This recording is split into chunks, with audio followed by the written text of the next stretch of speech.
السلام عليكم ورحمة الله وبركاته. الحمد لله رب العالمين، له الحمد الحسن والثناء الجميل، وأشهد أن لا إله إلا الله وحده لا شريك له، وأشهد أن محمدا عبده ورسوله، وبعد.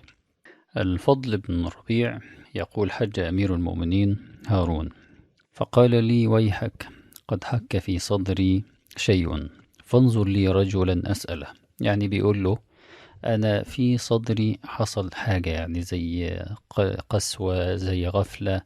هو فيبحث عن أحد يريد أن يستلين قلبه.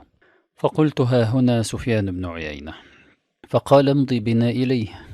فأتينا فقرعت بابه فقال: من ذا؟ فقلت: أجب أمير المؤمنين. فخرج مسرعا فقال: يا أمير المؤمنين، لو أرسلت إلي أتيتك. فقال: خذ لما جئتك له. فحدثه ساعة ثم قال له: عليك دين، يعني بعد ما اتكلموا مع بعض ووعظوا وبتاع، فأراد أمير المؤمنين هارون أن يكافئه أو يجبر هذا العالم والداعية، ويبحث إذا كان ثم شيء هو يريد أن يخفف عنه هموم الحياة، فيقول له: عليك شيء، يعني عليك دين ولا حاجة؟ قال: نعم. هارون قال للفضل بن ربيع: اقض دينه. فلما خرجنا قال: ما أغنى عني صاحبك شيئا. برضو أنا لسه في قلبي الحاجة لسه زي ما هي، ما تشوف لنا حد تاني. قلت: ها هنا عبد الرزاق رحمه الله. قال: امضي بنا إليه. فأتينا فلما قرعت بابه خرج وحادثه ساعة، ثم قال له مثل ما قال لسفيان: عليك دين؟ قال: نعم. فقال: اقض دينه. أبا عباس اللي هو الفضل ابن الربيع. فلما خرجنا قال: ما أغنى عني صاحبك شيئا، انظر لي رجلا أسأله. قلت: ها هنا الفضيل بن عياض رحمه الله. قال: امض بنا إليه. فأتينا فإذا هو قائم يصلي يتلو آية يرددها. فقال: اقرع الباب. فقرعت فقال: من هذا؟ قلت: أجب أمير المؤمنين. قال: ما لي ولأمير المؤمنين؟ يعني زي ما واحد كده يقول: الله المستعان. قلت: سبحان الله، أما عليك طاعة؟ المهم قال: فنزل ففتح الباب، ثم ارتقى إلى الغرفة فأطفأ السراج، ثم التجأ إلى زاوية فدخلنا، فجعلنا نجول عليه بأيدينا، يعني داخلين يتحسسوا ما خلاص هو طفى النور فالدنيا مظلمة. فسبقت كف هارون قبلي إليه، يعني هارون الرشيد إيده وصلت لإيد الفضيل وهو بيسلم عليه. فقال الفضيل: يا لها من كف ما إن نجت غدا من عذاب الله. الله أكبر. يقول هذا لأمير المؤمنين، فيقول: يا لها من كف ما ألينها إن نجت غدا من عذاب الله. فقلت في نفسي: الفضل ابن الربيع قال: ليكلمنه الليل بكلام نقي من قلب تقي. بس كده شكلها بدأت، وغالبا يعني إيه الدنيا هتكون يعني فيها كلام عالي. فقال له: خذ لما جئناك له، يعني ابدأ اتكلم ويحكى له القصة ان هو محتاج حد يعظه. فقال الفضيل: إن عمر بن عبد العزيز رحمه الله لما ولي الخلافة دعا سالم بن عبد الله ومحمد بن كعب ورجاء بن حيوة، فقال لهم: إني قد ابتليت بهذا البلاء فأشيروا علي. فعد الخلافة بلاء وعددتها أنت وأصحابك نعمة. سبحان الله. فقال له سالم: إن أردت النجاة، يعني سالم قال عمر بن العزيز قال له: إن أردت النجاة فصم الدنيا وليكن إفطارك منها الموت. وقال له ابن كعب: إن أردت النجاة من عذاب الله فليكن كبير المسلمين عندك أبا، وأوسطهم أخا، وأصغرهم ولدا، فوقر أباك وأكرم أخاك وتحنن على ولدك. وقال له رجاء: إن أردت النجاة من عذاب الله فأحب للمسلمين ما تحب لنفسك، واكره لهم ما تكره لنفسك، ثم مت إذا شئت، أي لا تخشى بعد ذلك من الموت فإنك على خير. وإني أقول لك هذا وإني أخاف عليك أشد الخوف يوما تزل فيه الأقدام، فهل معك من يشير عليك بمثل هذا؟ فبكى بكاء شديدا حتى غشي عليه. فقلت له، أي الفضل بن الربيع بيقول: ارفق بأمير المؤمنين. قال: يا ابن أم الربيع، تقتله أنت وأصحابك وأرفق به أنا؟ ثم أفاق أمير المؤمنين فقال له: زدني. قلت: بلغني أن عاملا لعمر بن عبد العزيز شكي إليه، يعني الناس اشتكوا، فكتب إليه: يا أخي، أذكرك طول سهر أهل النار في النار مع خلود الأبد، وإياك أن ينصرف بك من عند الله فيكون آخر العهد وانقطاع الرجاء. فلما قرأ الكتاب طوى البلاد حتى قدم عليه، فقال: ما أقدمك؟ قال: خلعت قلبي بكتابك، لا أعود إلى ولاية حتى ألقى الله. قلب خلع، سبحان الله. فبكى هارون الرشيد وظل يعدد عليه فقال له: يا أمير المؤمنين، إن العباس عم النبي صلى الله عليه وسلم جاء إليه فقال: أمرني، أي يا رسول الله كلفني بهذه الإمارة، وهو يريد التشريف لا مجرد التكليف. فأخبره النبي صلى الله عليه وسلم: إن الإمارة حسرة وندامة يوم القيامة، فإن استطعت ألا تكون أميرا فافعل. فبكى هارون وقال: زدني. قال: يا حسن الوجه، أنت الذي يسألك الله عن هذا الخلق يوم القيامة، فإن استطعت أن تقي هذا الوجه من النار فافعل، وإياك أن تصبح وتمسي وفي قلبك غش لأحد من رعيتك، فإن النبي قد قال: من أصبح لهم غاشا لم يرح رائحة الجنة. فبكى هارون وقال له: عليك دين لربي لم يحاسبني عليه، فالويل لي إن سألني، والويل لي إن ناقشني، والويل لي إن لم ألهم حجتي. قال: إنما أعني من دين العباد. قال: إن ربي لم يأمرني بهذا، أمرني أن أصدق وعده وأطيع أمره. فقال جل شأنه: وما خلقت الجن والإنس إلا ليعبدون. فقال: هذه 1000 دينار خذها. يعني أمير المؤمنين بقول له: طيب خذ دي واستعملها، فخذها فأنفقها على عيالك وتقوى بها على عبادة ربك. فقال: سبحان الله، أنا أدلك على طريق الجنة وأنت تكافئني بمثل هذا؟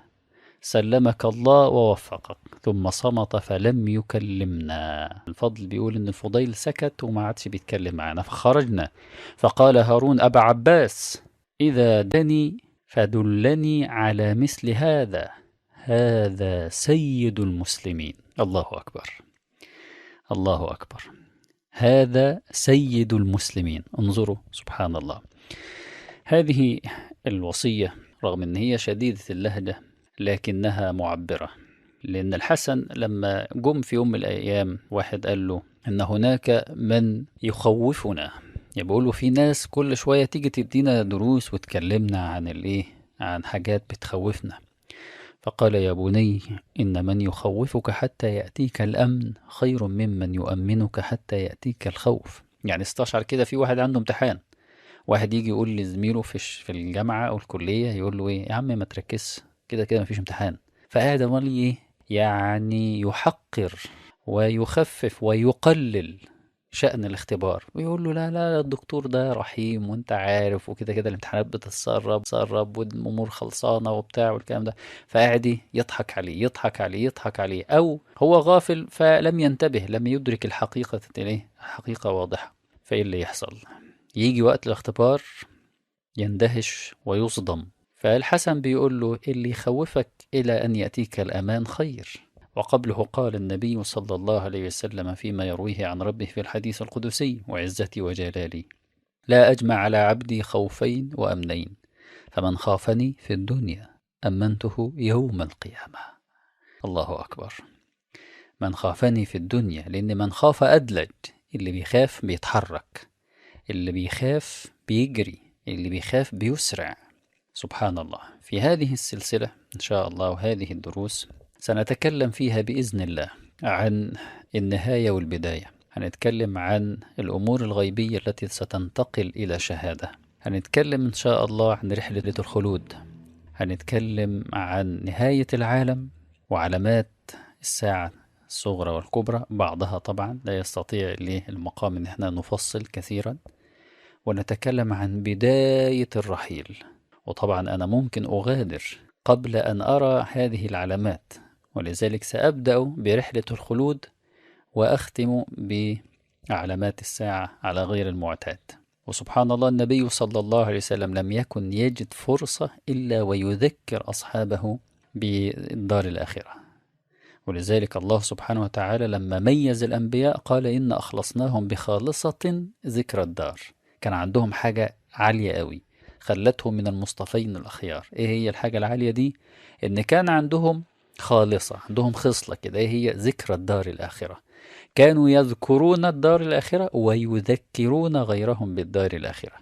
والمتأمل ونحن الآن مقبلون ربنا لدينا فرصة أن نفتش عن هذا، أن النبي صلى الله عليه وسلم كان جل همه أن الناس تستقيم، وهذا من خلال تعريف الناس بربهم وتذكيرهم بدار الخلود لهم. شوفوا سبحان الله، النبي صلى الله عليه وسلم يجد الصحابة مبسوطين جدا، فعلى طول لما يشوف النعيم ده يصرف أبصارهم لنعيم الجنة، فيقول لهم إيه؟ لمناديل سعد.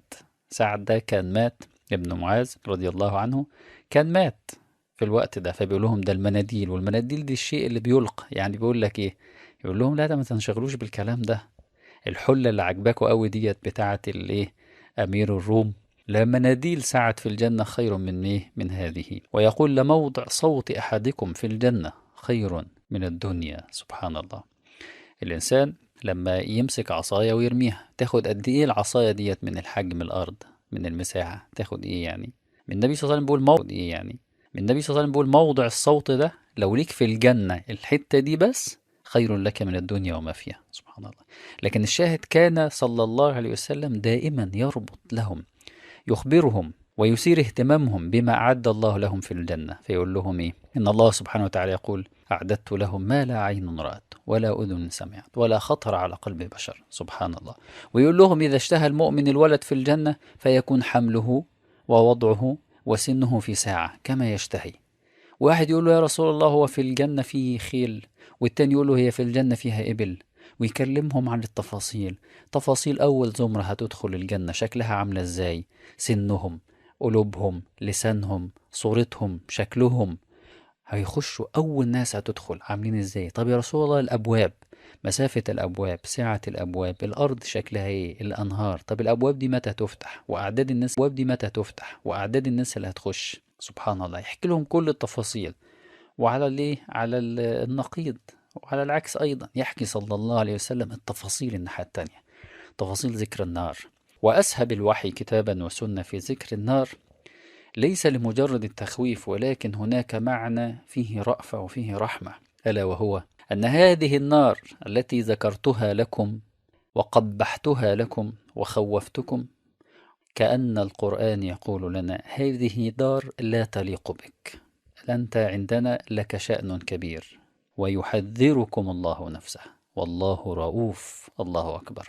فمن الرأفة ومن الود ومن الرحمة أنه يحذرك نفسه ويخوفك من النار. لماذا؟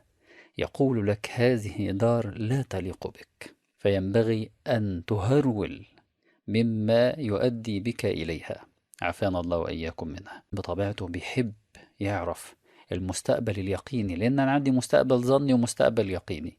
المستقبل الظني إن أنا هكبر وإن أنا هتجوز أو هخلص الجامعة وهحصل شهادة وهسافر بره وهعمل حاجات كتيرة جدا. ده مستقبل ظني، ممكن يجي وممكن ما يجيش. لكن في مستقبل يقيني. إيه هو المستقبل اليقيني؟ إنك هتغادر الحياة، وإنك هتدخل قبرك، وإن بعد قبرك هتلاقي فيه أسئلة، والأسئلة دي مسربة من قديم الزمان والكل عارفها، فلازم تعد لها إيه؟ جواب. فبعد الأسئلة ديت هتلاقي إما روضة من رياض الجنة، نسأل الله أن يرزقنا وإياكم، وإما حفرة من حفر النار أعاذنا الله وإياكم منها. بعد كده هتلاقي في قيامة، وبعد القيامة هتلاقي في جنة ونار. المسارات دي والطريق ده أنا هقابل فيه إيه؟ وإزاي أنجو منها. في كل محطة من المحطات ديت هنتكلم عن وصفها وكيفية النجاة منها. فنسأل الله سبحانه وتعالى أن يوفقنا وإياكم لكل خير، ويسددنا وإياكم لما يحب ويرضى. وأسأله سبحانه وتعالى أن يمن علي وعليكم بحسن خلق وحسن ختام. أقول قولي هذا وأستغفر الله لي ولكم. الراشدون.